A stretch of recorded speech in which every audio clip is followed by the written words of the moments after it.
할렐루야. 더 메시지 스탠딩 시즌 3 함께 하시는 모든 성도님들 주님의 이름으로 환영하고 또 축복합니다. 사람이 마음으로 자기의 길을 계획할지라도 그의 걸음을 인도하시는 분은 여호와 하나님이라 라고 말씀해 주셨습니다. 나의 뜻보다 크신 하나님, 나의 모든 계획보다 훨씬 더 위대하신 하나님, 나의 가고 서는 것 모두 주님의 뜻 안에 있음을 우리가 고백하기 원합니다. 주님 말씀하시면 나아가고 주님의 뜻이 아니라면 멈춰 설 수 있는 믿음이 우리 안에 있기를 소망합니다.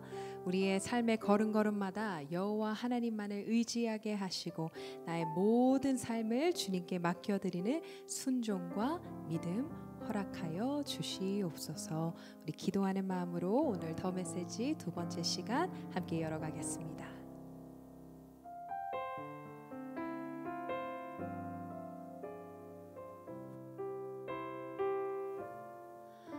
주님 말씀하시며 내가 나가리다. 주님 뜻이 아니면 내가 멈춰서리다. 나의 가고 서는 것 주님 뜻에 있으니 오 주님 나를 이끄소서. 주님 말씀하시며 내가 나가리다.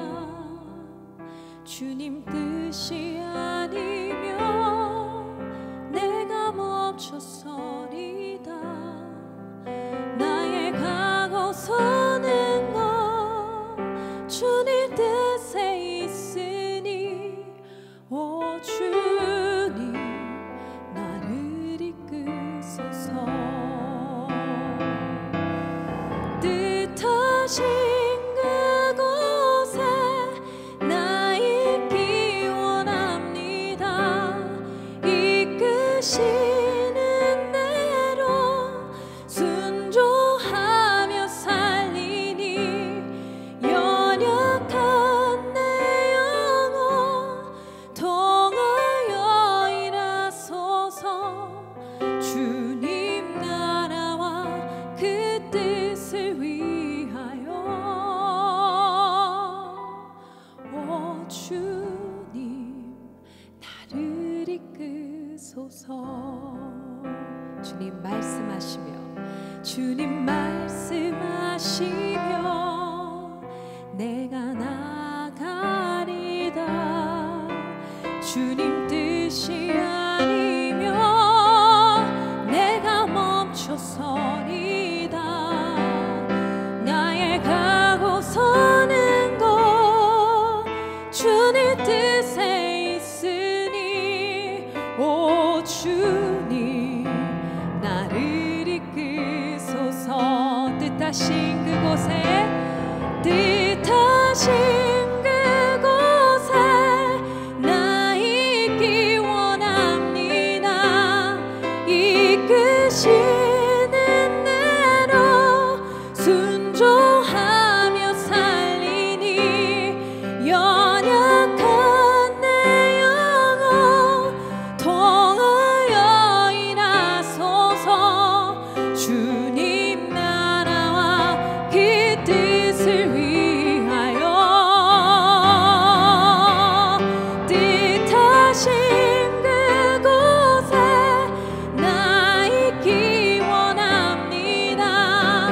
이끄시는 대로 순종하며 살리니 연약한 내 영혼 통하여 일하소서. 주님 나라와 그 뜻을 위하여 오 주님 나를 이끄소서. 오 주님 나를 이끄소서. 오 주님 반갑습니다.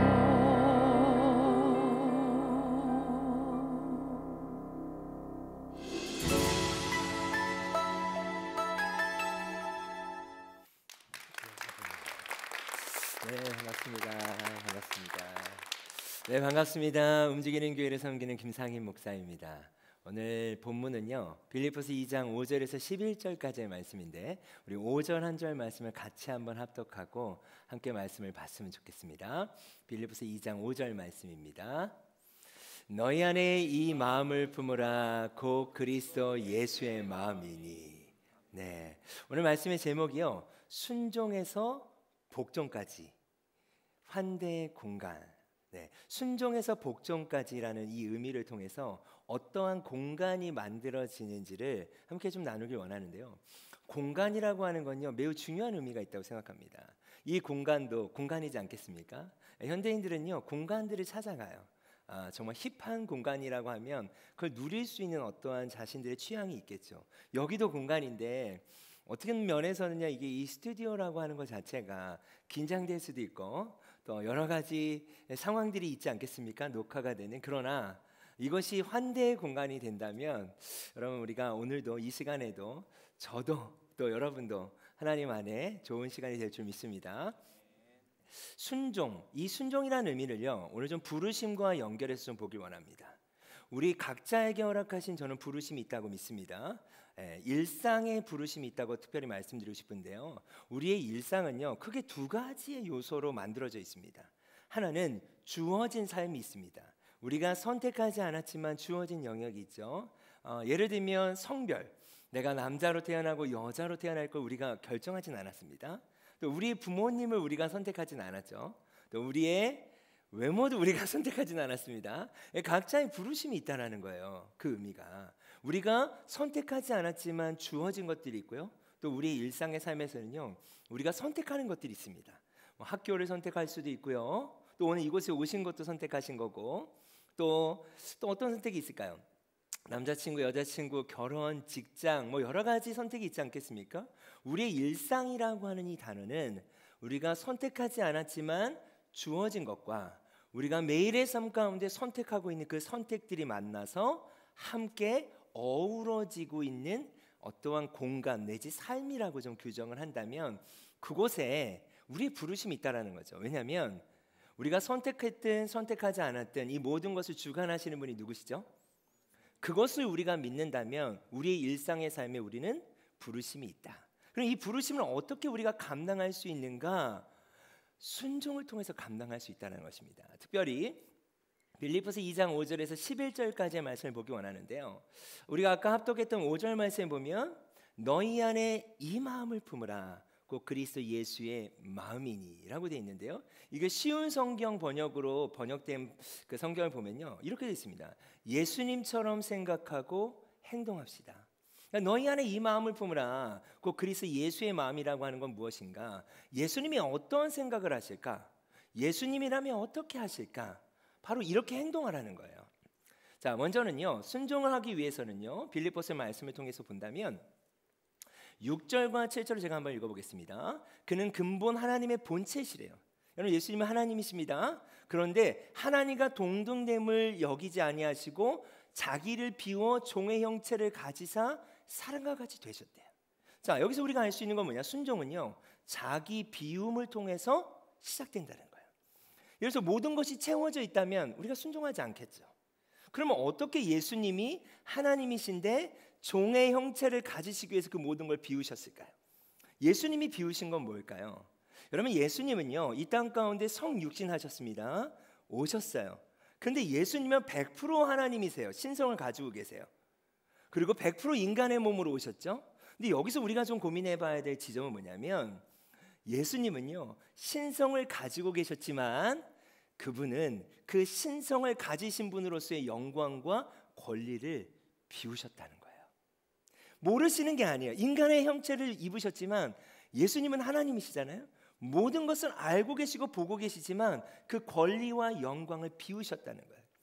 빌립보서 12장 2절 말씀에 이런 말씀이 있습니다. 믿음의 주여 온전케 하신 예수를 바라봐라. 예수님이 어떠한 분이신지 너희가 알았으면 좋겠어. 근데 그분이 어떤 분이냐? 앞에 있는 기쁨을 위하여 모든 수치와 고통을 개의치 아니하시고 하나님 보좌 우편에 앉으셨느니라. 그러니까 예수님이 무엇인가를 보시고 비우셨대요. 이 말은 뭐냐? 무엇인가를 보셨다는 건 뭐냐면 비워내기 위해서는 채워질 거에 대한 비전과 부르심이 있어야 된다는 거예요. 우리가 어떻게 무엇인가를 비우려고 한다면 이 비워진 공간에 무엇이 채워져야 되는데 채워져야 한다라고 하는 그 부르심과 비전이 있어야 되지 않겠습니까? 그러니까 예수님의 그러면 비전과 부르심은 뭐였을까? 예수님이 왜 비우셨을까? 무엇 때문에 비우셨을까? 앞에 있는 기쁨 때문이래요. 앞에 있는 기쁨을 위해서 그 모든 것을 비우셨고 고통과 수치를 개의치 아니하시고 십자가에 죽으셨고 하나님 보좌 우편에 앉으셨대요. 자, 그러면 여러분 생각할 때 앞에 있는 기쁨이 뭘까요? 바로 저와 여러분인 줄 믿습니다. 네. 예수님께서는요 그것을 기쁨으로 표현했어요. 저는 이게 너무 이해가 안 될 정도로 엄청난 일인 것 같아요. 우리를 죽어가고 있는 수많은 영혼들을 살려내시기 위해서 그것을 기쁨으로 묘사해요. 앞에 있는 기쁨 때문에 나는 종의 형체를 가졌어. 근데 그분은 하나님이에요. 인간의 한계를 다 입으시는 거예요. 인간의 한계 속에 하나님이신데 신적인 영광과 권리를 포기하시는 거예요. 인간을 공감하시는 거예요. 종의 형체를 가지사. 여러분 이것이 바로 자기 비움이라고 하는 것입니다. 저는요 삭개오가 생각이 나더라고요. 누가복음 19장에 보면 삭개오에 대한 이야기가 나옵니다. 삭개오를 이렇게 묘사해요. 그는 세리장이다. 그는 부자다.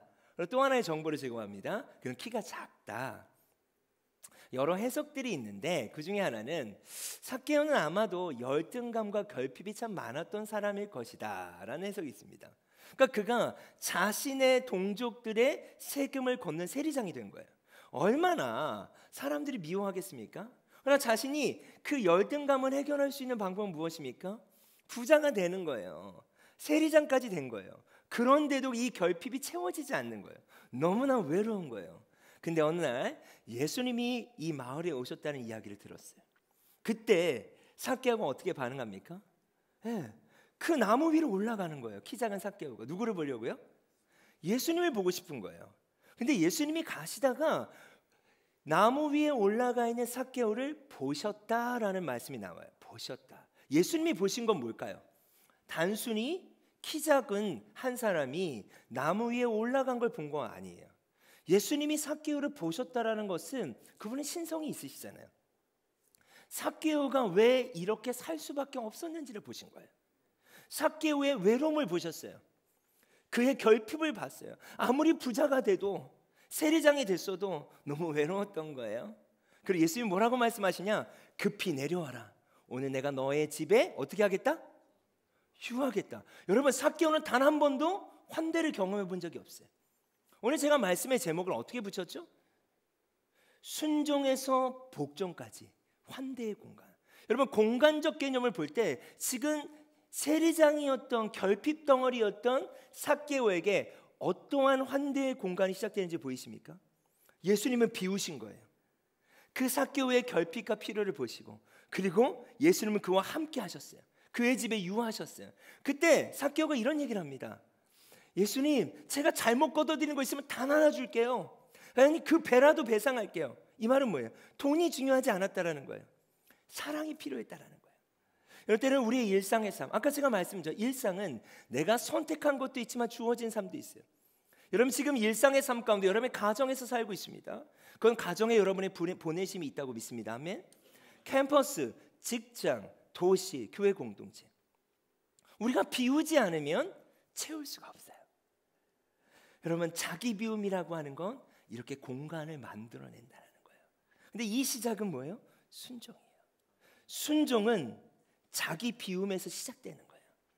두 번째로요. 순종에서 복종까지라고 하는 제가 말씀을 드렸는데 자 8절을 보면 이런 표현이 합니다. 사람의 모양으로 나타나셨죠. 자기를 낮추셨어요. 그러면 죽기까지 복종하셨다는 표현이 나와요. 그러니까 순종이라는 단어와 복종이라는 단어가 좀 다릅니다. 그러니까 순종이라고 하는 단어의 의미는요. 내가 신뢰관계 안에서 동의가 일어난 거예요. 그러니까 그러니까 여러분 교회 공동체에서든 뭐 직장에서든 여러분의 삶을 살아가는 그 위치에서 내가 납득되었고 이해가 돼서 동의가 일어나서 그 어떤 것을 하는 거, 이건 순종이라고 하는 거예요. 근데 오늘 성경은 복종이라는 표현을 썼어요. 복종은요 순종과 좀 다릅니다. 복종은 어떤 의미가 있는가? 내가 동의가 일어나진 않았어요. 내가 납득되지도 않았어요. 그러나 그 권위와 질서를 인정하고 동참하는 걸 얘기해요. 자, 여러분 예수님이 이런 표현을 썼어요. 예수님이 종의 형제까지를 가지셨어요. 이건 자발적 순종이지 않습니까? 스스로 동등됨을 여길 것으로 생각하시지 않았다라는 거예요. 그런데 십자가에 죽으셨다라는 표현에는 복종이라는 표현을 썼어요. 자, 여러분 잘 아시지만 이 십자가라고 하는 것은요, 그 당시 가장 저주받은 자들이 받는 처형의 방식이었어요. 너무나 수치스러운 거였어요. 여러분 그 십자가의 길을 걸어갈 때 사람들은 예수님의 옷을 찢었잖아요. 침을 뱉어요. 그리고 채찍으로 때려요. 그리고 벌거벗은 몸으로 십자가에 못 박아요. 여러분 그분이 누구세요? 그분이 하나님이세요. 그분이 모든 것을 가질 수 있는 분이세요. 여전히 신성을 가지고 계셨다고요. 그분은 하나님으로서 눈만 한번 껌뻑하면 그 모든 것들을 쓸어버릴 수 있는 능력이 있어요. 그러나 그 영광과 그 신성의 능력을 비워버리시는 거예요. 얼마나 고통스러우셨을까? 그 십자가라고 하는 방식이 얼마나 쉽지 않았을까? 예수님이 이런 표현을 쓰죠. 제자들에게 말씀하세요. 나를 위해서 좀 기도해 줬으면 좋겠어. 근데 제자들이 잠을 자지 않습니까? 네. 그때 예수님이 이런 말씀을 하세요. 기도하시면서 정말 땀이 피범벅이 될 정도로, 그런 표현이 있을 정도로 정말 간절히 예수님이 기도하세요. 이 쓴 잔을 내게서 옮길 수 있으면 옮겨주십시오.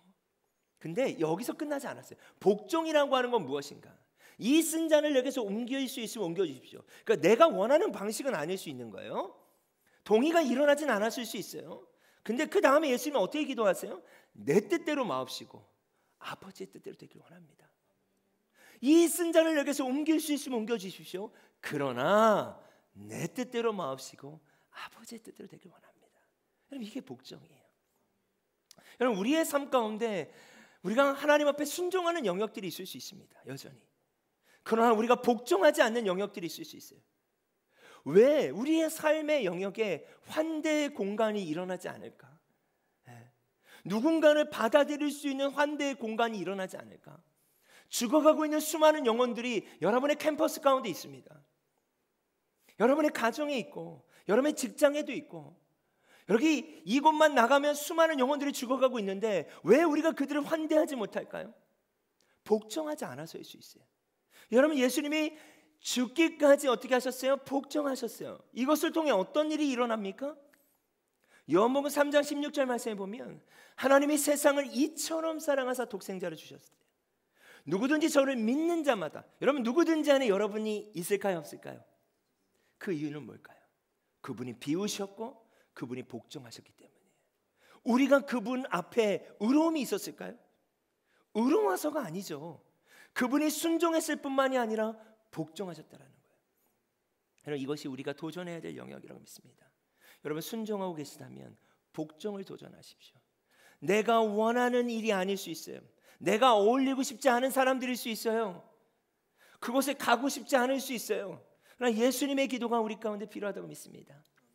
그러나 내 뜻대로 마옵시고 아버지의 뜻대로 되기를 원하나이다. 이 일을 통해서 어떠한 일이 일어나면요, 9절부터 11절의 말씀을 같이 한번 봤으면 좋겠어요. 이러므로 하나님이 그를 지극히 높여 모든 이름 위에 뛰어난 이름을 주사 하늘에 있는 자들과 땅에 있는 자들과 땅 아래에 있는 자들로 모든 무릎을 예수의 이름에 꿇게 하시고 모든 입으로 예수 그리스도를 주라 시인하여 하나님 아버지께 영광을 돌리게 하셨느니라. 자, 여기서요, 하늘에 있는 자들이나 땅에 있는 자들이에요. 이게 어떤 표현이냐면요, 하늘과 땅은요 경계예요. 그러니까 에베소서 1장의 말씀에 이런 표현이 있습니다. 하늘에 있는 것이나 땅에 있는 것이 모두 다 통일되게 하려 하십니다. 하나님 안에서. 경계예요. 하나님의 구원의 경계예요. 하늘과 땅에 있는 모든 자, 우리가 볼 때 저런 사람들은 예수님 믿을 수 없어. 저런 사람들은 땅에 있는 자들이야. 여러분, 그것이 아니라 우리의 판단이 아니라 하늘에 있는 것이나 땅에 있는 그 모든 경계에 있는 모든 피조 세계에 있는 영혼들이 우리가 비우고 예수님이 비우셨고 순종하시되 복종까지 하심으로 말미암아 그들이 어떤 고백을 하게 되는가? 예수의 무릎 앞에 꿇게 되고 모든 입으로 예수를 주라 시인한다. 이게 놀라운 표현이에요. 여기서 주라고 하는 표현은요, 그 당시 로마 황제를 의미하는 표현이었어요. 그러니까 이 당시의 백그라운드를 생각한다면 그 당시에 로마 황제를 따르는 수많은 자들이 어떻게 보면 너무나 비효율적이죠. 어떻게 보면 힘이 없는 것 같아요. 그러나 그 예수 그리스도 한 분의 죽으심으로 말미암아 복종으로 말미암아 궁극적으로 환대의 공간들이 만들어지고 그 환대의 공간 안에 그 모든 영혼들이 초대되며 그 영혼들의 입술 가운데 예수 그리스도를 주라고 고백하게 될 거라는 거예요. 보여지는 황제가 주가 아니라 진짜 주는 예수 그리스도다 라는 고백들을 하게 된다는 거예요. 여러분, 말씀을 좀 정리하고 싶습니다. 여러분, 하나님이 여러분의 일상의 선교사로 부르셨습니다. 아멘. 제가 여러분의 가정에 살 수 없고요, 여러분의 직장을 다닐 수 없어요. 이 말은 여러분이 선택했든 선택하지 않았든 이 주어진 삶이 여러분의 부르심의 삶일진데 여러분, 순종을 시작하시길 원합니다. 순종은 자기 비움에서 시작됩니다. 자기 비움은 채워질 거에 대한 비전이 없다면 비우지 않을 거예요. 그 채워져야 될 영혼이 바로 옆에 있는 지체들이지 않겠습니까? 그리고 우리가 순종하되 내가 원치 않는 일일지 모르지만 내가 원하는 삶이 아닐 수 있지만 우리의 권리를 내려놓고 복종까지 할 때 그곳에서 만들어지는 환대의 공간이 여러분의 일상이 된다면 그 일상 안에서 예수 그리스도를 주라고 고백하는 그런 놀라운 환대의 공간, 그런 일들이 일어나기를 간절히 축원합니다. 아멘.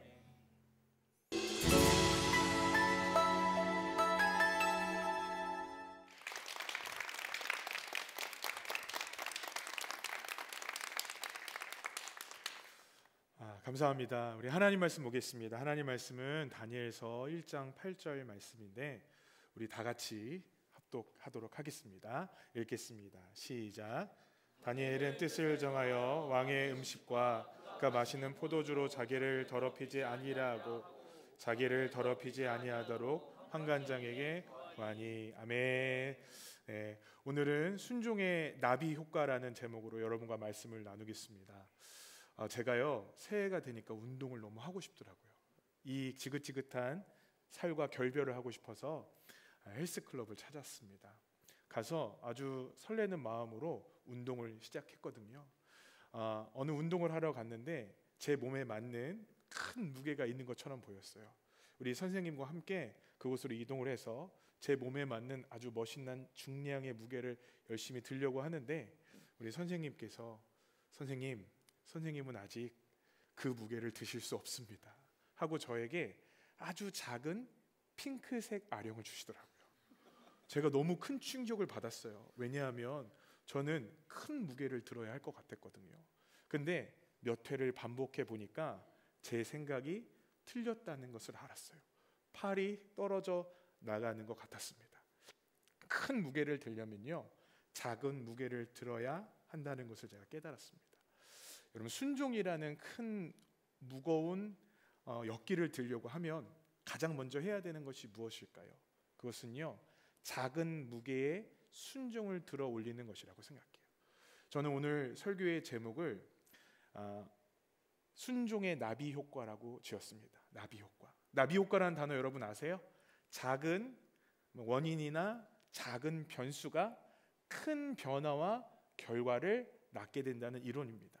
어느 한 기상학자가 이런 비유를 했어요. 베이징에서 나비 한 마리가 날개짓을 하면 저쪽 미국에서는요, 토네이도가 될 수 있습니다. 여러분, 그러니까 작은 것이 우리가 예상치 못한 큰 결과로 나타날 수 있다는 얘기예요. 여러분, 오늘 우리가 순종이라는 단어를 들으면 뭔가 대단한 것을 해야 할 것 같습니다. 그런데 여러분, 우리 주님께서 오늘 저와 여러분에게 원하시는 것은 토네이도와 같은 큰 순종이 아니라 어쩌면 나비의 날개짓과 같은 작은 순종을 원하실 수 있다라는 거예요.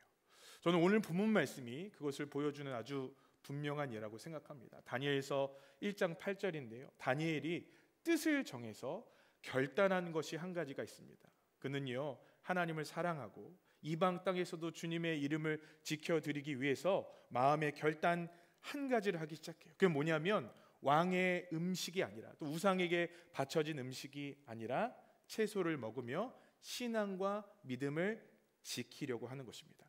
여러분, 성경에 보면 뭐라고 써 있냐면 뜻을 정했다라고 했어요. 여러분, 뜻을 정한 다음에 그 다음에 나오는 문장이요, 저는 굉장히 기대되는 문장이라고 생각해요.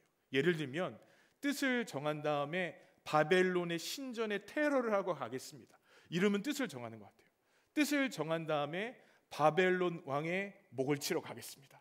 뭐 이 정도쯤은 돼야 뜻을 정하는 것 같아요. 그런데 우리가 읽었던 말씀에 보니까 뭐라고 써 있어요?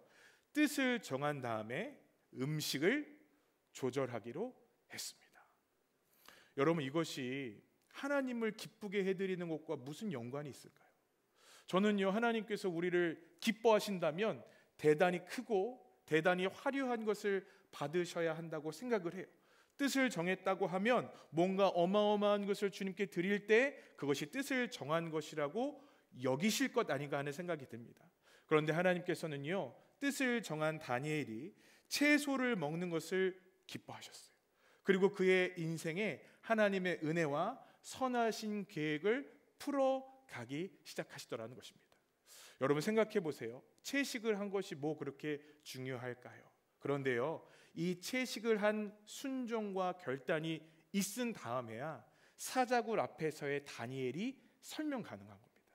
이 작은 순종이 있은 다음에야 왕의 도장이 찍힌 것을 알고 여전히 하나님을 향해 기도했던 다니엘의 신앙과 믿음이 연결되어지는 겁니다.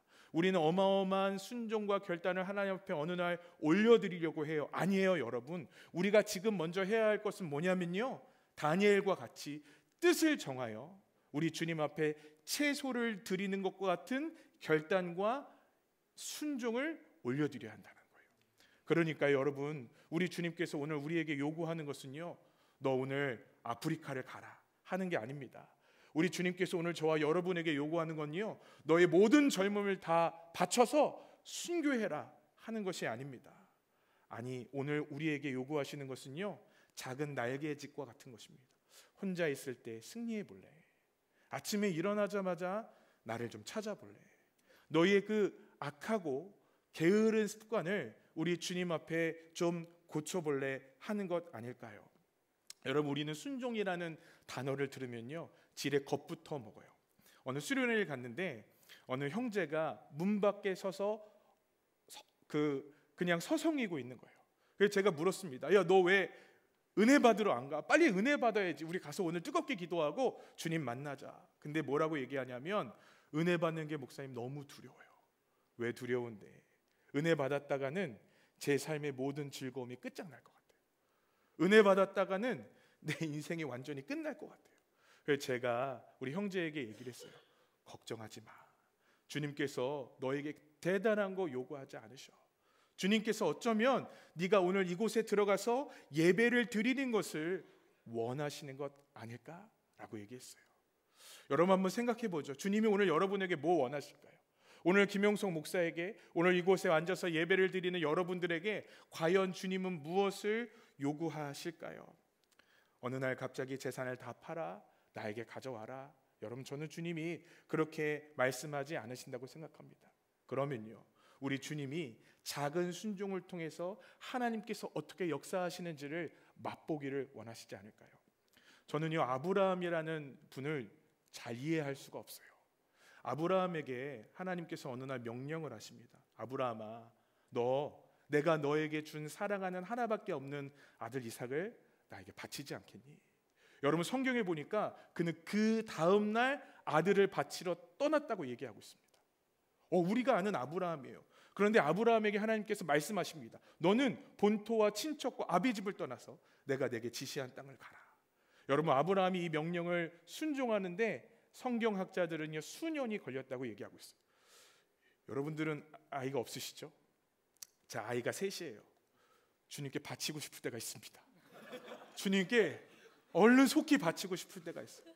여러분 생각해 보세요. 어떤 부모가 이민 가고 이사 가는 것과 아들을 주님께 바치는 것을 비교할 수 있을까요? 그죠? 아브라함이요 순종을 하는데, 그런데 아들을 바치는 것을 더 빨리, 더 기쁨으로, 더 순식간에 순종하더라는 것입니다. 왜 그럴까요? 아브라함은요 본토 친척 아비집을 떠나서 작은 순종을 통해서 어떻게 하나님께서 역사하시는지를 배웠기 때문이에요. 그 배움을 통해서 아브라함이 깨달은 게 뭔지 아세요? 아들을 바쳐도 주님은 역사하실 것이다. 아들을 바쳐도 이것이 하나님의 영광을 가리는 길이 아니라 하나님의 일하심을 보게 되는 놀라운 역사가 될 것이다. 제가 필그림 교회 담임을 하고 있어요. 제가 저희 교회 담임 목회자가 될 때 저희 멘토 목사님께서 어른 성도 150명, 청년 150명을 분립해서 개척해 주셨어요. 저로서는요 너무 감사한 일이었습니다. 저를 처음으로 교회에 소개하는 그날에 제 스스로가 기대가 되는 거예요. 제가 우리 김영성 목사를 이 교회의 담임 목사로 초청한 이유가 있습니다. 저도 모르는 거예요. 아, 김영성 목사는요 기도의 사람입니다. 얘기를 해주실까? 김영성 목사는요 너무 잘생겼습니다. 그런 얘기를 해주시길 바랬어요. 그런데 그런 얘기 안 해주시더라고요. 도대체 나를 이렇게 크게 개척을 시켜주시는 이유가 뭘까 하다가 제가 우리 목사님 입에서 나오는 이야기를 듣고 너무 깜짝 놀랐습니다.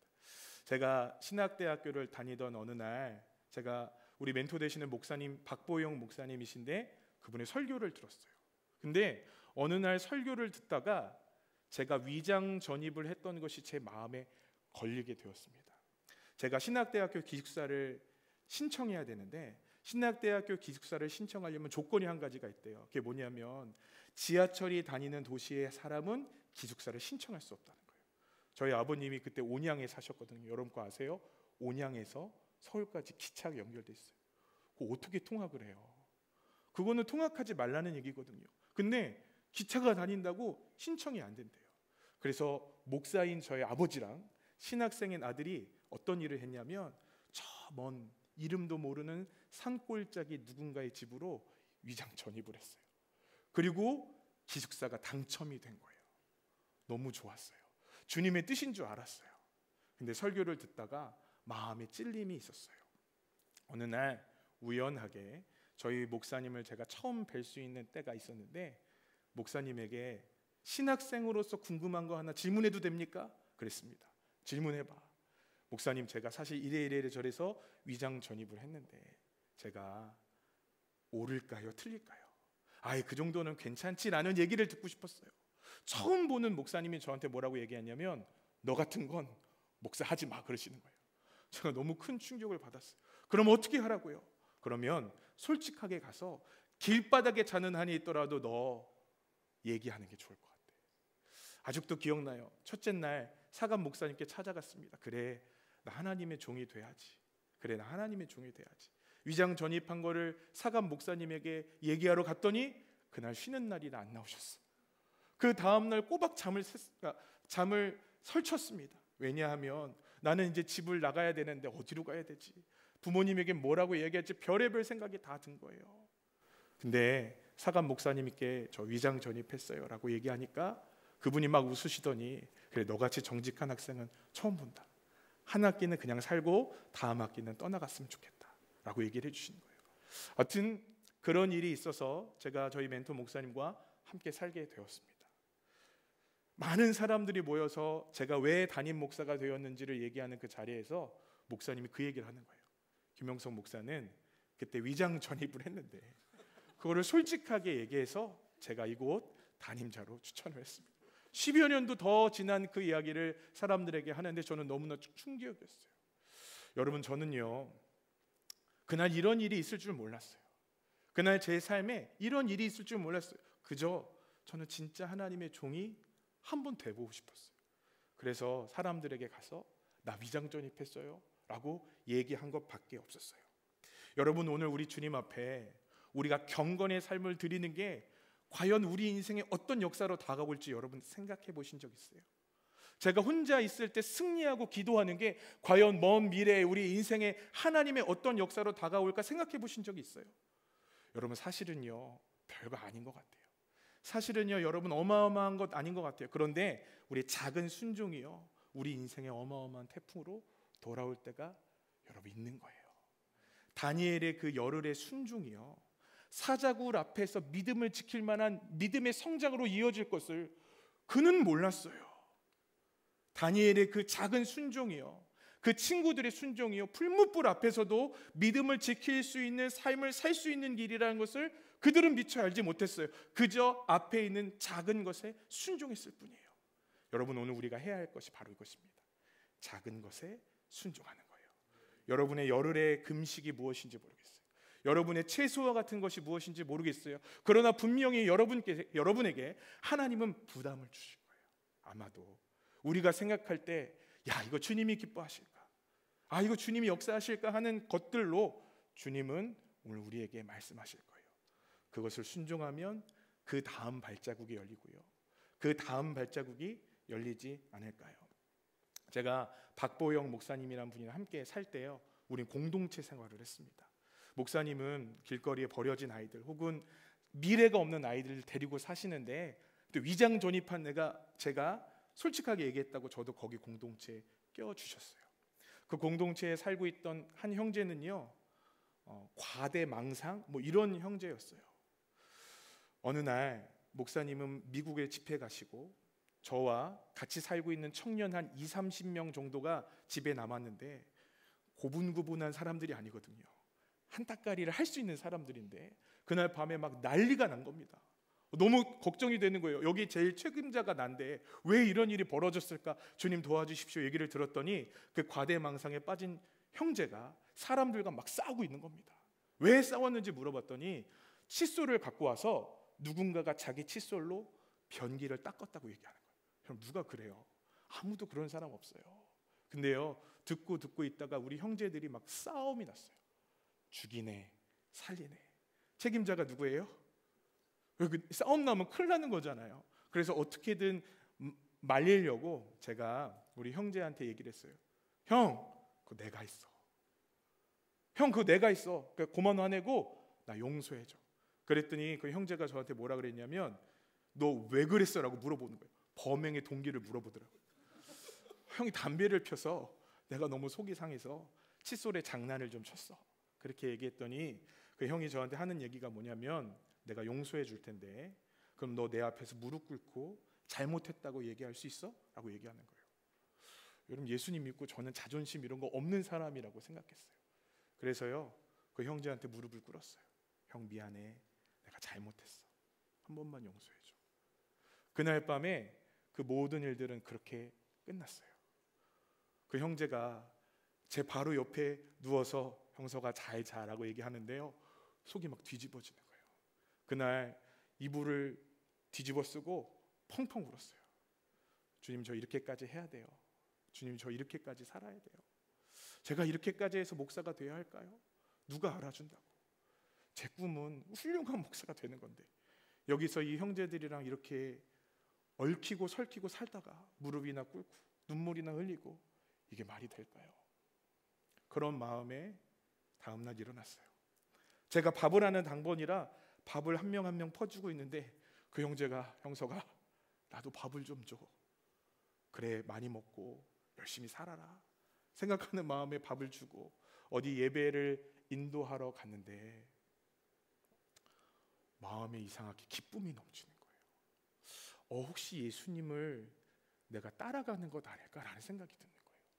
예수님이 십자가를 지실 때 그분이 억울했다고 하셨거든요. 예수님이 십자가를 지실 때 그분이 굉장히 마음이 힘드셨다고 했거든요. 그런데 혹시 나도 그분을 따라가는 것 아닐까라는 기쁨이 막 넘쳐났어요. 그날 어딘가에 예배를 드리러 갔는데요 그 예배에 하나님께서 저에게 어마어마한 은혜를 주셨어요. 저는요 너무 이상한 거예요. 하나님이 내 인생을 보실까라는 생각을 했어요. 내가 그 형제 앞에 내가 어떤 마음으로 살았는지 주님은 아실까라는 생각을 했는데요 그 예배를 드리면서 어떤 생각이 들었냐면 주님은 정말 다 보시는구나. 주님은 정말로 내가 어떻게 살아가는지, 내가 주님 앞에 작은 무엇인가를 드리는지 주님이 알고 계시구나라는 것을 깨달았어요. 여러분, 목회를 하면 자존심 상할 때가 있어요. 목회를 하면 괴로울 때가 있어요. 근데 그때 저를 보셨던 그 주님이 제가 생각이 나요. 맞아, 주님이 나를 보시지. 내가 그것을 그래 주님이 기쁨이 되고자 한번 해봤을 때 주님께서 내 삶을 이렇게 열어주셨지. 닥쳐질 큰 문제들 앞에서 능히 이겨낼 수 있는 마음의 소망이 생기더라고요. 우리 사랑하는 형제자매 여러분, 순종이라는 무거운 아령이 우리 눈앞에 있어요. 들려고 하는데요, 너무 무서워서, 너무 무거운 것 같아서 우리 엄두를 못 내고 있잖아요. 그죠? 어떻게 우리가 우리의 생명을 드릴 정도로 주님을 따라갈 수 있을까요? 어떻게 우리의 마음을 온전히 주님 앞에 드릴 수 있을까요? 사자굴 앞에서 다니엘이 했던 것처럼 어떻게 그렇게 승리할 수 있을까요? 오늘 다니엘서는 저와 여러분들에게 한 가지 단서를 줘요. 열흘에 승리를 해보아라. 작은 승리를 해보아라. 그것이 하나님 나라에 아무것도 아닌 것 같고, 쓸모없는 것 같고, 박수 쳐줄 일이 아무것도 아닌 것 같지만, 그것을 통해서 우리의 앞길을 열어주실 주님이 계신 거예요. 여러분, 인생의 토네이도가 불기를 원합니다. 하나님의 인도하심의 토네이도, 하나님의 역사하심의 토네이도가 여러분 인생 가운데 마구 불어왔으면 좋겠어요. 위기에서 우리를 건져주시는 은혜, 앞길을 열어주시는 축복이 우리 가운데 임했으면 좋겠어요. 그러려면 우리 눈앞에 있는 작은 걸음에 순종해야 합니다. 여러분, 그런 삶이 저와 여러분에게 임하기를 주님의 이름으로 축복합니다. 감사합니다.